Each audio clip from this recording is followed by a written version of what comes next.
ઘણી બધી એવી રીલ્સ મેં જોઈ છે કે વધેલા ભાતમાંથી આ બને, વધેલા ભાતમાંથી તે બને, તો મેં પણ ટ્રાય કરવાનું નક્કી કરી લીધું. તો સૌથી પહેલાં અહીંયા એક મિક્સરનું જાર લઈ લીધું, તેમાં વધેલા ચોખા, રવો અને ત્યાર પછી જે ખાટું દહીં હતું તે અને થોડુંક પાણી ઉમેરીને મસ્ત બેટર બનાવી દીધું. તો મિક્સરને તમે ચાલુ કરી લીધું અને બેટર પણ મસ્ત બની ગયું હતું. અહીંયા તમે જોઈ શકો છો, મસ્ત એકદમ બેટર હતું, ઢોસા જેવું જ લાગતું હતું.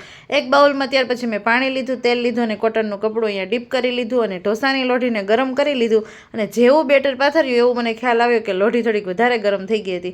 કંઈ નહીં, આપણે થોડી હિંમત હારવાની છે, બીજી વાર ટ્રાય કરીએ. બીજી વાર ટ્રાય કરી તો મસ્ત ઢોસા જેવું જ બેટર પથરાઈ ગયું. મારી ખુશીનો તો કોઈ ઠિકાનો જ ન રહ્યો. ત્યાર પછી હળદર, લાલ મરચું પાવડર, મીઠું, આ બધી વસ્તુ એડ કરી દીધી અને ઘણી બધી વાર પછી જો આવું કંઈક ઢોસા જેવું બન્યું હતું.